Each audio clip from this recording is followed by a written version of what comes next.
Welcome to Access a Trader, the #1 community for those who are committed to taking control of their trading in order to achieve success, profitability, and longevity. Thank you for joining us. Here's Dan Shapiro to help you find your edge, master your process, and own your future. Hey guys, good evening everybody. Welcome to another edition of the AccessTheTrader.com nightly wrap-up show. Hope everybody is doing well. Happy Tuesday. It's hard to imagine it's already halfway through July. Isn't it amazing? It feels like summer just started. Now we're only like 2 months away from fall again. Anyway, I don't want to be Debbie Downer. So let's talk about it, right? Take a second out, support the channel, guys. Click a like, support your boy, and hopefully, again, I can continue to help him out, right? Help you out and point you in the right direction. All right, so let's have this conversation, right? Let's have this conversation. So if you go back to April, right? Why are we going back to April? No reason. Let's go back to April, right? Let's go back to April. If you guys remember April, this is where it felt like the market was going to fall off a cliff. Selling was intensifying. A lot of news, a lot of political news. You have a lot of tariff talk, this, that, and the third. Things are just crazy. And then all of a sudden, the sellers got tired, right? They got really, really tired. And next thing you know, that put in a bottom for 2025. And the NASDAQ 100 went, or the Qs, went from 402 all the way up to 560, where they made a high of today. Now, why am I bringing this up? Well, eventually, when you're in a linear market, whether it's up or down, eventually the contraparty gets tired. And again, I don't want to put a lot of stock into what I saw today, but I think it's at least warranted to have the conversation. So if you traded today, obviously after I recorded the video last night, you saw the news, the China news come out with NVIDIA, and that obviously affected a lot of the semiconductors, name AMD and SMCI and all that good stuff. And they had a big gap. And what followed this morning after that big gap was basically just a slow volume drip, right off the pre-market highs. And all day, I don't care what you pretty much traded. If you saw anything, especially in the mega cap technology space, off the pre-market highs, you kind of know what I'm talking about. And it wasn't a violent, move down. It wasn't one of those blow off tops and massive put volume came in. It wasn't any of that. It just felt like the market was tired. You know what I'm saying? It felt like really the market was tired. And if you look at the 60-minute view of the QQQs, you kind of see what I'm talking about here. Here's the gap up. Here's the pre-market, and then just kind of went sideways of a drip, and then they finally sold into the close. Again, you really not, if you didn't trade today, you're really not going to get a sense of what I'm talking about. The Dow was down 400 points. S&P was down, 0.5%, a little less than 0.5%. And NASDAQ was actually green in the day. It just felt that way. It just felt like the buyers were starting to get a little bit complacent. There was no aggression on some of the stocks that had very good charts. And when normally would turn into a $2, $3, $4, $5 move, was turning into 50 cents, 60 cents. 70 cents, $1, and then it comes back, and then it comes back at 30 cents, and you just kind of sat there the whole day. And that's not even a blanket statement. That's literally what happened in the mega cap space. And again, there's nothing stronger than NVIDIA, right? There's literally nothing stronger than NVIDIA. But if you look at the 60-minute view, it kind of, let me just get this fake wick out of the way. It kind of illustrates what I'm talking about. So here's the pre-market highs. It just drifted and drifted and drifted and drifted.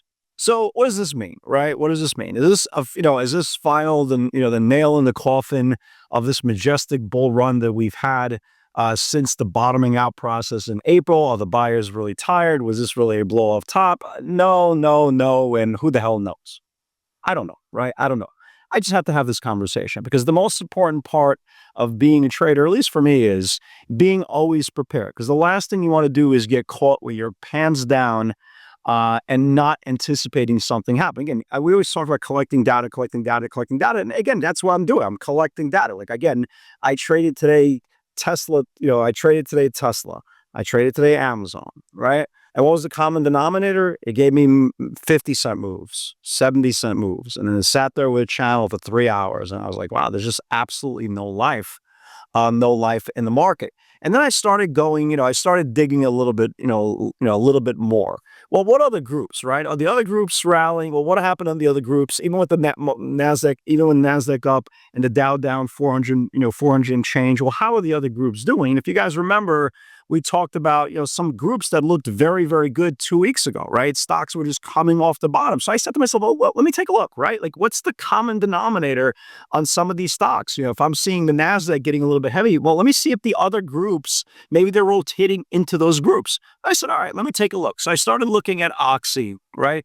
If you guys remember Oxy a couple of weeks ago, it was about to get oversupply. And what happened today? It died on the vine. If you guys remember the home builders, again, I'm just using stocks that we talked about in the last few weeks to potentially get back above their ranges. They died, right? Oxy failed to come out of the range. It died. It has nothing to do with technology. Lennar, which is a home builder, right, had a potential to get above their range for 2 weeks, and that died as well, right? You could talk about a CPI number came in, inflation number came in, and we got PPI tomorrow. But again, I don't think it has anything to do with it, right? So that group died. You look at Tesla that had every opportunity today, right, to get back above the 50-day moving average. And guess what? It didn't happen as well. Again, maybe in this lifetime, maybe in the next it does so. But for the most part of a technology darling, the stock is severely underperformed. And I was ready today for a reclaim back of the 50-day moving average. And guess what? It died as well. So the moral of the story is you're getting signs, right? You're getting signs. I've always maintained that when you're trading, right? When you're trading, you always want to have an opinion, even if you have no idea what you're talking about, right? Even if you're doing this 2-3 years and this is still all brand new to you and you're still in the love affair and the honeymoon phase, you got to have at least an opinion, right? Up, down, or indifferent, you got to have an opinion. And I've been saying this for years. When I start looking at data and the data starting to look a little bit different than it did in the previous 2, 3, 4, 5 weeks, I start putting the brakes on and start looking at the other side of the equation, right? At the other side of the ledger. And I've always said this, and you guys have heard me say this for years. I'd rather be one day early than one day late, right? Sell when you want to, not when you have to.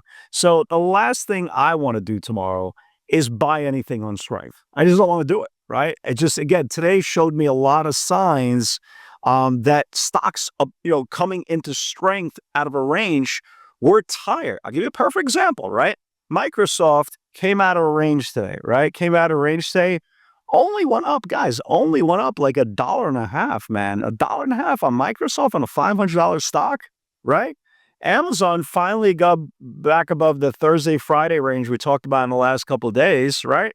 What did the stock go up? Right? Think about it. What did the stock go up today? 70 cents, 60 cents, right? Tesla had an incredible opportunity to get back above the 50-day moving average. It put in a lower high, got rejected of the 50-day moving average. And not only did it, at least I was thinking, maybe it's Tesla just putting in an inside day, it'll rally tomorrow. Guys, it lost the previous day's low. That's not a good thing. So data, folks, data. So if I'm wrong and we rally tomorrow and I don't buy anything into strength tomorrow, if I'm wrong, I'm wrong. But again, I'd rather be a day early than a day late. I'm pretty good at kind of seeing potential danger, potential landmines.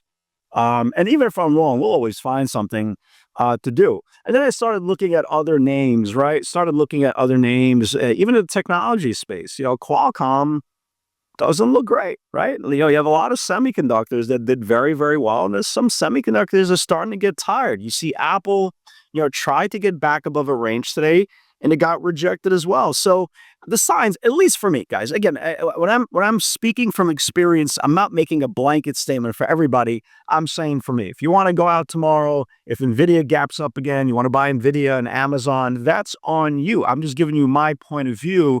And the one thing that I did not see today, combined with everything that I just talked about, I really didn't see a lot of option flow. Okay, for all you guys who trade flow and monitor the options market to kind of get clues where the institutional money flow is betting, I didn't see it. right? I didn't see it. I didn't see, I didn't see outside of Nvidia at the open, which every single one of them, every single call buyer at the open is underwater.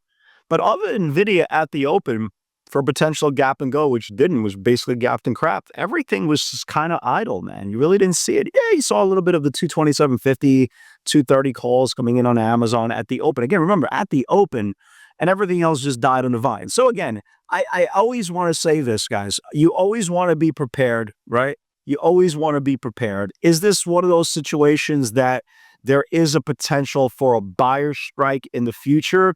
It's not going to happen on a one-day event. Because again, this bottom here in April didn't happen on one day. If you guys remember, we kind of bottomed out. We had this nasty rally, and then we gave back half the rally, and then it took another 2 weeks to get back above the 50-day moving average. So again, maybe it's something, maybe it's nothing, but I have to trust myself. Again, if you can't trust your own eyeballs and you can't trust the data that you're seeing, well, what the hell are we doing here, right? We're not in the guessing business. We're in the collecting data business. Is there going to be something that is going to go higher tomorrow? Of course. Again, we're still in a very, very aggressive bull market for the most part. But for the leaders, I'm talking about strictly for the leaders, let's make sure that we are not trying to recreate something that already happened for 2-3 weeks of performance. Are there nice looking charts? Absolutely, right? Look at a chart, for example, like First Solar, right?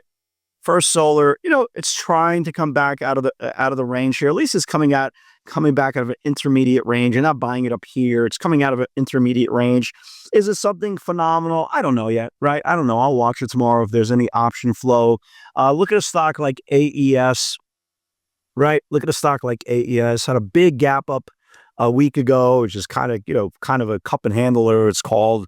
Again, let's see if it takes out last week's highs. That looks interesting. SanDisk to the downside interests me, especially if it loses the 50-day moving average. So there's something to do on both sides. I will be watching Tesla. I will be watching Tesla tomorrow. Again, I convinced myself throughout the day, and I said to myself, Dan, well, maybe Tesla just needs a day to relax. Because again, after all, Tesla did put in, 4 straight days of higher highs and higher lows. I said, well, maybe today's an inside day. The only problem is it lost the previous day's range, right? That's kind of a little bit of a red flag. So I want to watch it tomorrow, right? I want to watch it tomorrow. If they start losing today's range and start losing multiple days range, well, then we have a point of reference of, well, the stock already got rejected not once, but twice back-to-back days on the 50-day moving average. Maybe you will start retesting some recent bottom levels. I don't know. Yeah, it's the whole point. I don't know. But again, at the end of the day, I would rather be a day early than a day late. We'll see, guys. And sometimes you got to take a step back to kind of get a big picture of what's going on so you can proceed with conviction and you can proceed with caution as well. Guys, have a great night, everybody. God bless. Hope everybody's doing well. Hopefully, I'll see you guys all in the field tomorrow. Take care.